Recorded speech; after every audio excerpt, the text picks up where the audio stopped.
주변 분들하고 인사 나누겠습니다. 축복합니다. 잘 되고 있습니다. 기도하면 됩니다. 예배드리면 하나님의 은혜가 임합니다. 할렐루야. 부흥이 나에게, 자녀에게도, 옥산교회에도, 이웃에게도, 나라에도, 우리도 왔습니다. 네, 다 왔습니다. 네, 이렇게 선포대로 될 줄로 믿습니다. 우리는 이렇게 단순한 거를 지속적으로 반복해서 선포를 하다 보면은 이 일들이 주 안에서 이루어지게 될 줄로 믿습니다. 네, 아멘 크게 하신 분들에게 더 일어날 줄로 믿습니다. 자, 오늘은 이제 맥주 감사 주일이죠.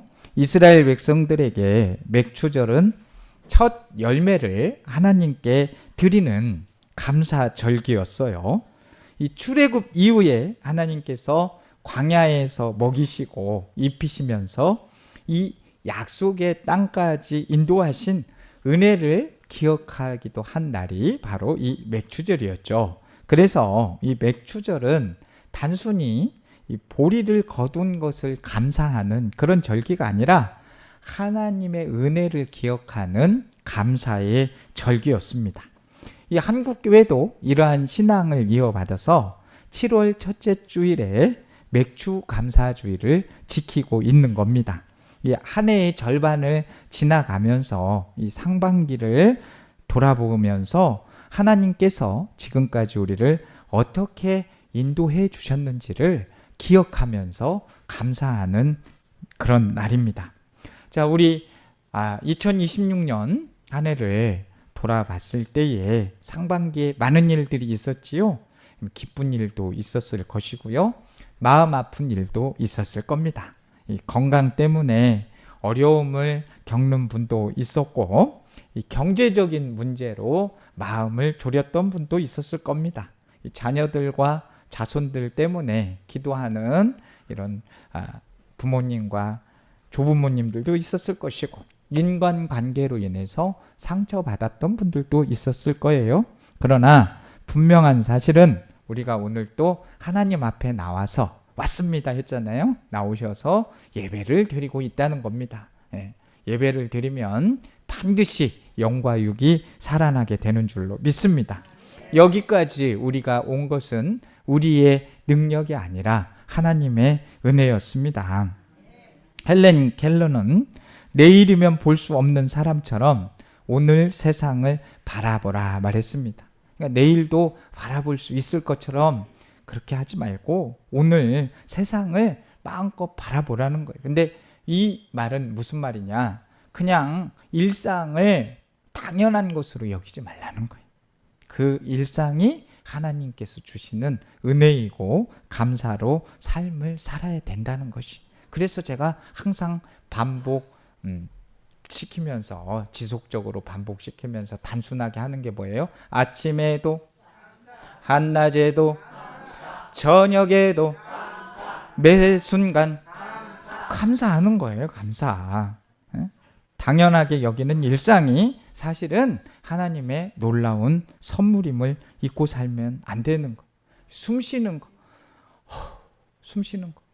더울 때는 숨도 어떻게 이렇게 쉬어지잖아요. 걸을 수 있는 거. 막 몸살이라도 날라봐요. 걸을 수 있는 게 힘들잖아요. 그런데 우리가 이렇게 하나님의 은혜로 예배를 드릴 수 있고 가족들과 함께 할 수 있다는 거 모두가 하나님의 은혜이죠. 오늘 본문 말씀도 보면 바울 사도가 한 말씀 중에 흥미로운 사실이 있어요. 15절, 16절, 17절 말씀을 보시게 되면 15절 말씀 끝부분 한번 보시면 끝부분 같이 한번 읽어봐요.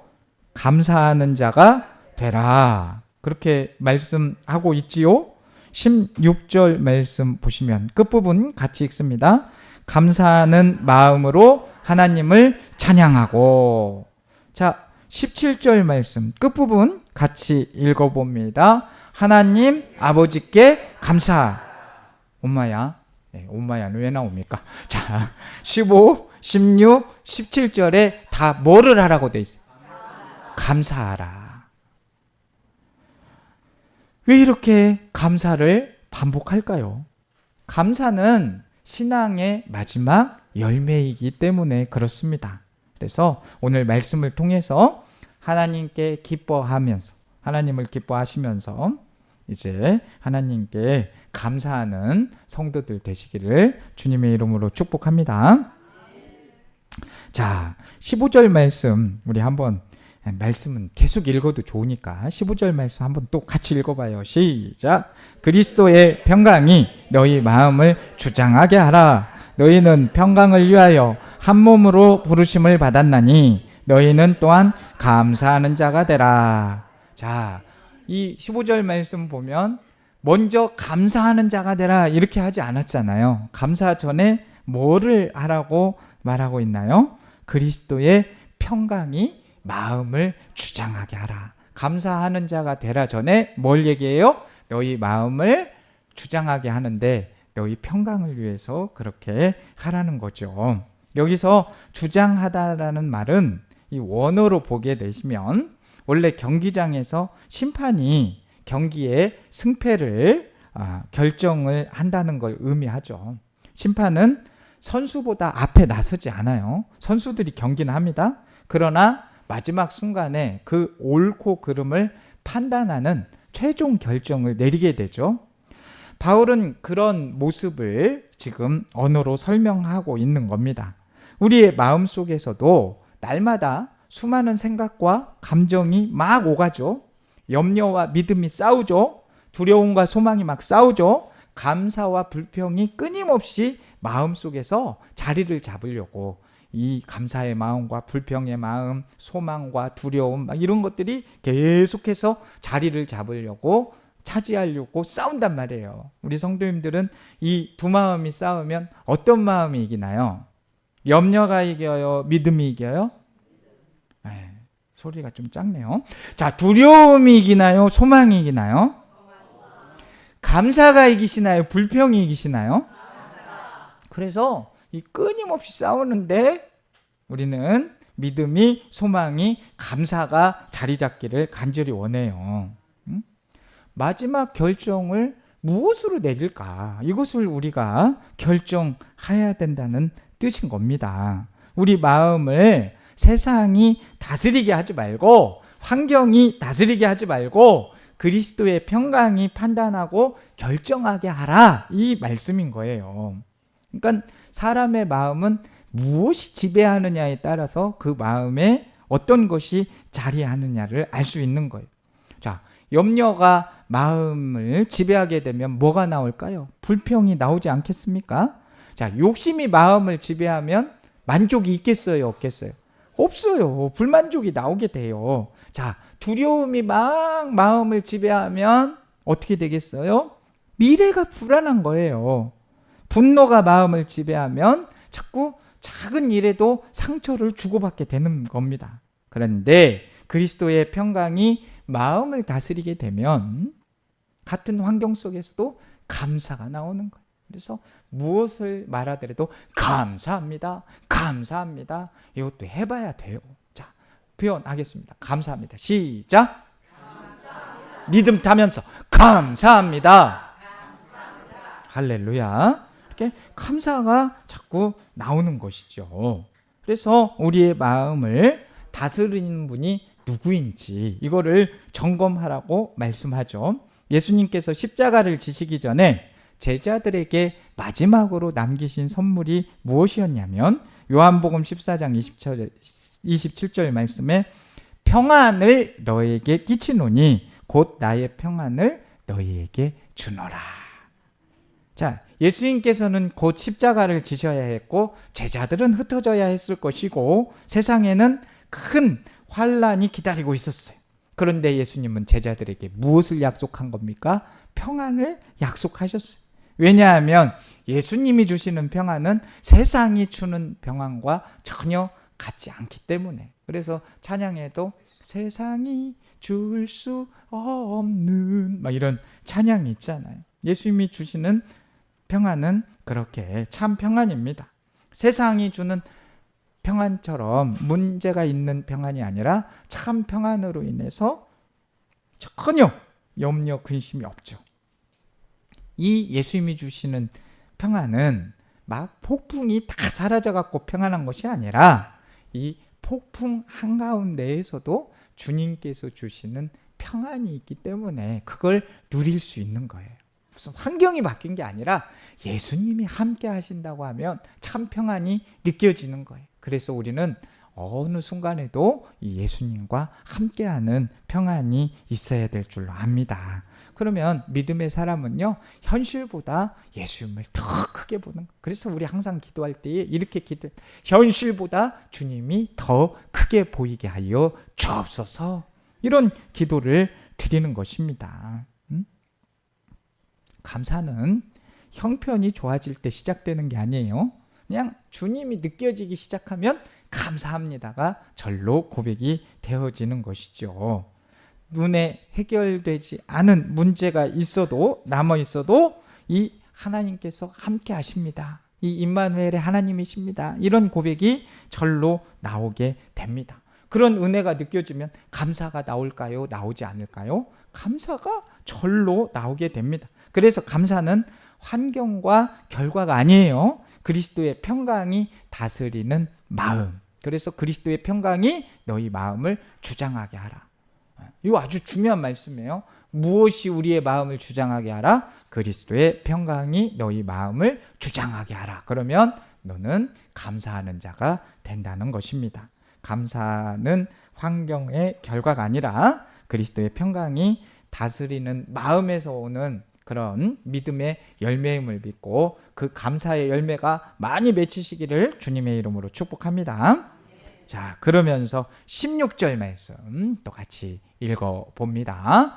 그리스도의 말씀이 너희 속에 풍성히 거하여 모든 지혜로 피차 가르치며 권면하고 시와 찬송과 신령한 노래를 부르며 감사하는 마음으로 하나님을 찬양하고. 자, 바울 사도는 이번에는 감사를 뭐와 연결시켜요? 그리스도의 말씀. 이제 처음에는 평강하고 연결을 시키더니 지금은 이제 뭘로 연결시켰다고요? 말씀. 자, 왜 말씀이 풍성하면 감사가 나올까요? 말씀은 하나님의 은혜를 기억하게 한다니까요. 사람은요, 은혜를 잊으면 불평해요. 아무리 잘해줘봐요. 은혜 잊으면 뭐예요? 불평하게 돼 있어요. 그러나 은혜를 기억하면 감사하는 거예요. 그래서 저는 우리 성도님들 은혜가 있기 때문에 감사하잖아요. 우리 성도님들도 하나님께 감사하잖아요. 응? 우리는요, 참 그 은혜를 쉽게 잊어요. 응? 기도할 때는 그냥 하나님 이 일만 해결해 주세요 해놓고는 응답이 이루어지면 언제 그랬냐는 듯이 당연하게 여기고, 응? 어려울 때 그냥 주님 붙들어 주세요 막 그렇게 하고 하나님의 손길이 좀 지나갔다 싶으면 언제 그랬냐는 듯이 희미해지고. 그래서 사람은 받은 은혜보다 지금 부족한 것에 마음을 막 뺏기기가 쉽단 말이에요. 그런데 하나님의 말씀은 잊고 있던 은혜를 자꾸 떠오르게 하는 거예요. 그래서 우리는 자꾸 말씀을 읽고 말씀을 새겨야 되는 거예요. 성경 말씀을 읽다 보면 여기까지 하나님께서 나를 인도하셨구나.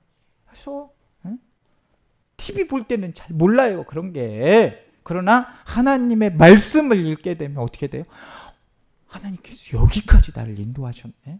이게 그냥 깨달아지면서 은혜가 나오는 거예요. 깨달음이 찾아오는 거예요. 이거를 그냥 깨소금만 막 좋은 게 아니에요. 양념에. 이 말씀을 읽으면서 깨달음이 오면은 이것처럼 은혜로운 게 없어요. 말씀의 기억이 우리를 하나님 앞에 돌려놓게 되는 거죠. 누가복음 17장에는 10명의 나병 환자가 나오죠. 10명 모두 고침을 받았어요. 그러나 예수님께 감사하러 돌아온 사람 몇 명? 한 명밖에 없었어요. 차이는 뭐예요? 은혜를 기억했느냐? 그렇지 못했느냐? 이거의 차이입니다. 9 사람도 병이 나았어요. 그러나 병이 낫는 기쁨에 마음을 완전 빼앗긴 나머지 은혜를 베푸신 예수님을 놓쳐버린 거예요. 반면 한 사람은 받은 선물도 너무 귀한데 선물을 주신 주님을 먼저 생각했다는 거예요. 그래서 발길을 얼른 돌려가지고 와가지고 예수님께 돌아와 감사를 했습니다. 감사는 받은 것이 많은 사람에게 나온 것이 아니라 받은 은혜를 기억하는 사람에게서 나온단 말이에요. 아무리 많이 줘봐요. 감사 안 하는 사람은 안 한다니까. 그런데 한 개를 줘도 감사하다고 하는 분들이 꼭 있게 마련입니다. 시편 기자는 시편 103편 2절 말씀에 내 영혼아 여호와를 송축하며 그 모든 은택을 잊지 말지어다. 은혜를 잊지 말지어다. 하나님의 은혜를 잊지 말지어다. 할렐루야. 자, 그래서 다윗은 감사의 비결을 잘 알고 있는 거예요. 이미 베푸신 은혜를 잊지 말자. 잊지 않는 것이 감사의 시작인 것입니다. 그래서 말씀을 가까이 하는 사람은 하나님의 은혜를 잊지 않지요. 말씀을 묵상할 때마다 하나님의 약속을 붙들지 않겠습니까? 이 하나님의 말씀을 보면은요, 어찌 그리 약속이 많으신지. 그러면 그 약속의 말씀을 우리의 삶에서 이루어 주십니까? 안 이루어 주십니까? 반드시 이루어 주십니다. 지나온 삶 속에서 숨겨져 있던 하나님의 손길을 발견하게 되는 거예요. 그래서 그 은혜가 발견되니까 감사가 계속 나오게 되는 겁니다. 자, 그러면 반대로 말씀드리면 말씀이 가까워지지 않고 멀어지면 어떻게 되는 거예요? 하나님의 은혜보다도 현실의 문제가 커지는 거예요. 어머, 이거 큰일 났네. 큰일 났네. 예. 그놈의 큰일은 뭔 계속 납니까? 예, 하나님이 함께 계시는데. 자, 그러니까 현실이 자꾸 커 보이면 안 되는 거예요. 예, 하나님이 커 보이시기를 주님의 이름으로 축복합니다. 예? 그러니까 말씀이 메마르면 감사가 메마른다는 거예요. 그러니까 우리가 지금 감사가 잘 안 나와. 그러면 말씀이 메마르다고 해도 과언이 아닌 거예요. 그래서 이 말씀 읽는 거를 즐겨 하셔야 돼. 그래서 저도 이제 우리 성도님들께 주일날에는 이제 말씀 읽기 지난주부터 시작했잖아요. 얼마나 성경들을 열심히 찾으시는지 모르겠어요. 예, 이제 더 잘 찾으실 것 같아요. 이제 페이지 해가지고 지난주에 페이지 크게 소리 치는 분에게는 지지난주죠. 예, 선물을 드린다고 했더니 우리 권혜정 장로님이 막 큰 소리로 얘기를 해버려가지고 이따가 제가 선물 드릴 거예요. 저는 약속을 하면 꼭 지키니까. 2주 전인데도 안 잊어버렸어요. 예. 왜냐하면 말씀은 중요하기 때문에 그러는 거예요. 왜? 말씀의 은혜를 깨닫게 되면 반드시 그 약속으로 인해서 살아나게 될 줄로 믿습니다. 기쁨이 약해지고 계십니까? 감사가 약해지고 계십니까? 말씀을 붙잡으시기를 권면드립니다.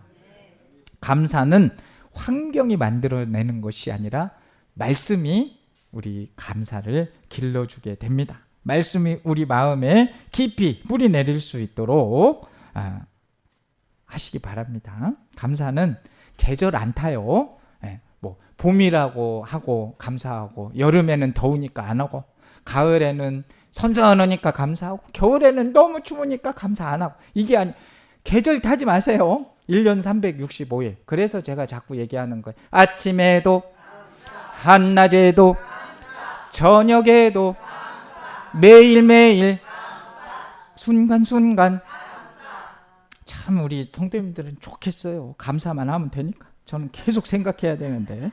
자, 형편이 넉넉할 때도 감사하고, 어려운 시간이 지날 때에도 하나님의 선하심을 신뢰하며 감사할 수 있는 우리 모두가 되기를 간절히 원합니다. 자, 맥주 감사 주일은 지난 상반기 동안 받은 은혜, 그 은혜를 말씀 앞에서 다시 기억하는 절기라는 것을 생각하시고요. 오늘 말씀을 통해 하나님께서 베풀어 주신 은혜를 한번 생각해 보세요. 제가 뭐 적으라고는 안 하지만은 한번 마음에 새겨 보세요. 상반기 동안 주신 하나님의 은혜가 무엇인가?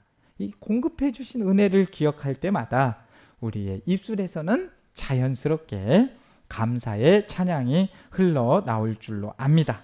그리고 이 감사는 예수님의 이름으로 살아갈 때 완성이 되는 거예요. 우리 17절 말씀 같이 한번 또 읽어봐요. 시작. 또 무엇을 하든지 말에나 일에나 다 주 예수의 이름으로 하고 그를 힘입어 하나님 아버지께 감사하라. 할렐루야.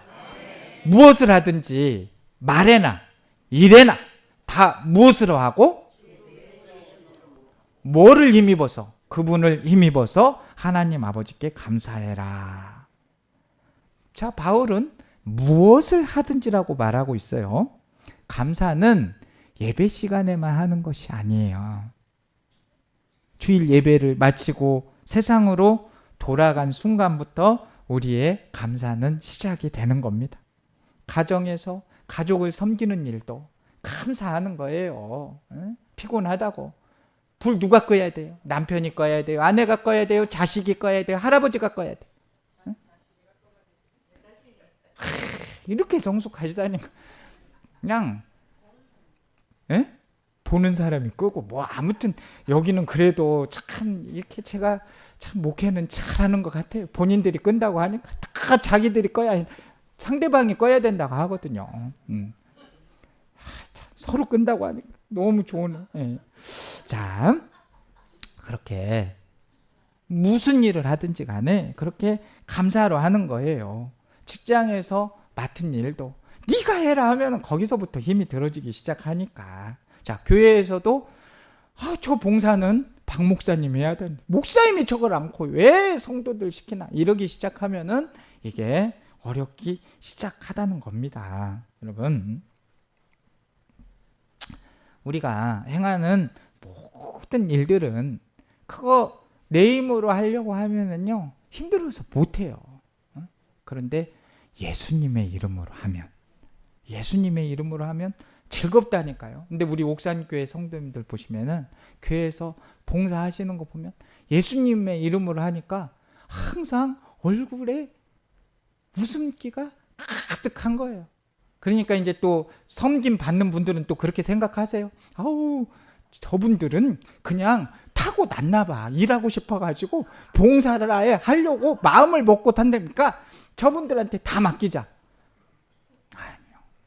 항상 감사하는 마음으로 그래도 건네주고 이렇게 무더위에 수고하시는데 애쓰신다고 그렇게 꼭 이야기를 하셔야 돼요. 당연하게 생각하면 아니 되는 것이고, 그리고 할 수 있는 일들은 우리가 예수의 이름으로 함께 할 때 힘이 되더라고요. 어제 저도 교육을 받으러 갔는데 어제는 교육을 받은 게 아니라 저도 엄청나게 어제는 좀 세게 하고 왔어요. 땡볕에. 왜? 주의 일을 위해서 건물을 짓는 거에 동참을 했어요. 그런데 제가 제일 젊잖아요. 제가 일을 잘하게 생겼습니까? 못하게 생겼습니까? 네, 생기게만 잘하게 생기면 뭐해? 못하지. 그런데 이 노하우가 있는 어른들은요, 삽질 어찌 그렇게 잘하시고, 근데 거기에서 뭐 하면 돼요? 하지도 못하면서 비키세요, 제가 할게요, 이렇게 못하거든요. 그냥 있어서 같이 해주면 돼요. 그러면 그냥 분위기 딱 띄워주면 되더라고요. 그래서 제가 할 수 있는 만큼 하고 왔어요. 끝까지 해드리면 좋지만 오는 길이 너무 멀으니까 제가 예수의 이름으로 하니까 힘이 나는 거예요. 그렇지 않으면 오늘 퍼져서 여기 나와서 말씀 전하겠습니까? 예수의 이름은 이처럼 힘이 있습니다. 여러분, 성령께서 우리의 마음을 붙드실 때 우리는 절망 가운데에서도 소망을 보게 되는 것이고, 이 눈물 가운데에서도 은혜를 보게 되는 거예요. 그래서 예수 그리스도의 이름으로 하는 게 좋습니다. 그래서 감사는 그냥 기분 좋아갖고 하는 게 아니에요. 기분 나쁘면 그럼 감사가 안 되는 것이죠. 그러니까 이 감사는 하나님을 신뢰하는 믿음의 고백인 것입니다. 사도 바울 보세요. 이 환경대로 했으면 감옥에서 감사가 나오겠습니까? 우리가 흔히 바울이 쓴 신약 성경에서 서신서를 13개 정도로 보고 있고, 이 옥중 서신이 있어요. 에필골몬 해가지고 이렇게 외우는데, 이 골로새서도 지금 뭐예요? 옥중 서신이란 말이에요. 옥중에서 쓴 편지란 말이에요. 그런데 여기에서도 3장 15절에서 오늘 본문 17절에만 봐도 감사가 나오고 있잖아요. 감옥에서 이렇게 감사가 나올 수 있겠습니까? 왜? 예수 그리스도의 이름으로 힘입으니까 감사가 나오는 거죠. 다니엘 보세요. 사자굴에 들어가도 감사가 나옵니다. 그리 아니하실지라도 감사해. 그래서 찬양도 있잖아요. 그리 아니하실지라도. 예, 모르시네요. 그냥 감사해요만 하면 되는데, 예. 그리 아니하실지라도 감사해. 감사해요. 그냥 사자굴에서도 사자가 먹어도 감사하다 이 말이에요. 예상하지 못한 어려움이 있어도, 마음을 무겁게 했던 일들이 있어도 감사하다는 거예요. 그런데 우리는 지금 이렇게 하나님께서 은혜를 주시고 우리 자유 대한민국에서 자유를 주셔서 어느 누구도 핍박하지 않고 예배를 하나님께 드리고 있어요. 감사합니까? 우울합니까? 불안합니까? 감사가 차고 넘칠 줄로 믿습니다. 우리가 지금 어떤 상황 속에서도 무너지지 않는 것은 우리가 강해서가 아니에요. 포기하지 않는 것은 우리가 강해서 그런 것이 아니란 말이에요. 보이지 않는 하나님께서 우리를 붙들어주고 계시기 때문에 이렇게 강하게 있는 것입니다. 그래서 믿음의 사람들은요, 내가 여기까지 온 것은 내가 잘해서야, 이렇게 고백하지 않잖아. 내가 여기까지 온 것은 주님의 은혜입니다. 여기까지 인도해 주신 하나님께 감사합니다. 이렇게 고백하잖아요. 말씀드렸듯이 감사하는 사람은 환경보다 하나님이 더 커 보입니다. 바울은 감옥이 더 크게 보이지 않아요. 하나님이 더 크게 보이시기 때문에 이렇게 감사를 얘기하면서 먼저 이야기를 하잖아요. 평강을 이야기하고 예수님의 이름으로 하라고 하고, 그렇지 않습니까? 그래서 이제 감사는 믿음의 가장 아름다운 표현임을 알고 내가 믿음의 사람이다 라고 한다면 감사가 끊임없이 나와야 할 줄로 압니다. 맥주 감사절, 받은 복을 자랑하는 날 아닙니다. 지금까지 베풀어 주신 하나님의 은혜를 기억하는 날이에요. 그래서 그 은혜를 기억하십시오.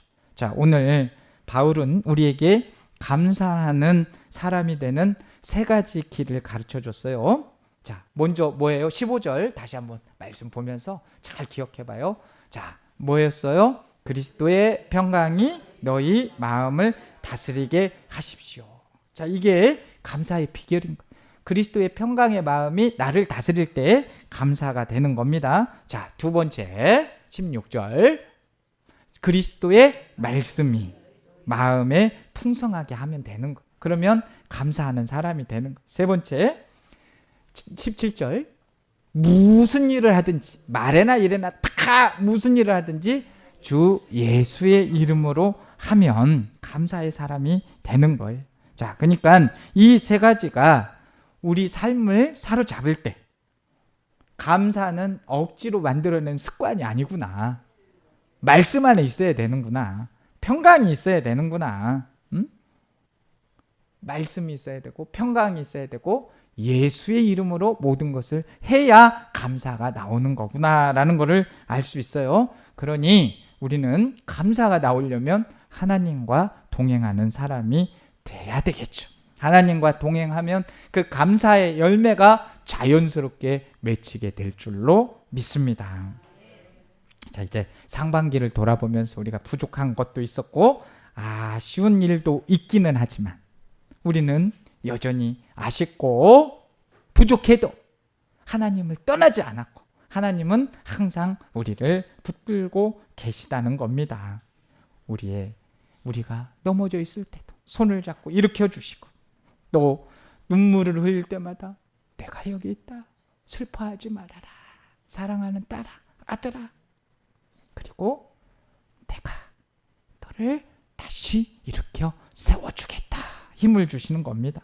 그러니 오늘 우리는 많이 받았기 때문에 감사한 것이 아니라 우리 삶을 이끌어 주시는 그 주님의 은혜에 감사하시길 바랍니다. 그래서 우리 자신들도 감사가 끊이지 않길 바라고, 내가 감사해야 가정도 감사하지 않겠습니까? 언어도 전염이 되는 거예요. 그래서 감사합니다, 감사합니다. 목회자가 감사합니다, 감사하는데 성도들은 안 감사합니다, 안 감사합니다, 이렇게 안 되거든요. 제가 감사하다 하는데 같이 감사하겠죠. 그러니까 이제 그러면은 저는 이렇게 했는데 또 여기 계신 분들이 가정에 돌아가셔가지고 안 감사하다, 나는 안 감사해요, 아유 나는 저저 감사하지가 않다, 이러시면 되겠냐고. 근데 우리 엄마 아빠가 감사하면 자녀들이 감사하게 돼 있는 거예요. 다 보고 배우기 때문에, 듣고 하기 때문에 그대로 되는 줄로 믿습니다. 그래서 우리는 감사가 넘치는 우리 옥산교회 되기를 바라고, 무엇보다도 감사하게 되면 평안을 누리게 되는 거예요. 그러니까 평안을 누리면 감사하게 돼 있고, 감사하게 되면 평안을 누리는 거예요. 어떤 형편 속에서도 하나님을 신뢰하시고 예수의 이름으로 감사하면서 열매를 많이 맺으시는 저와 우리 성도님들 되시기를 주님의 이름으로 축복합니다. 사랑과 은혜가 풍성하신 하나님 아버지, 맥주 감사주의를 맞아 지난 상반기를 돌아보니 모든 것이 주님의 은혜였음을 고백합니다. 우리의 계획대로 되지 않았던 일도 있었고 눈물을 흘렸던 시간도 있었지만 그때마다 우리를 붙드시고 여기까지 인도하여 주신 하나님께 감사와 찬양을 올려드립니다. 주님, 우리 마음을 세상의 염려와 두려움이 아니라 그리스도의 평강으로 다스려 주옵소서. 우리의 생각과 삶 속에 주님의 말씀이 풍성히 거하게 하시고 받은 은혜를 잊지 않는 믿음 더하여 주옵소서. 예수님의 이름으로 기도드립니다. 아멘.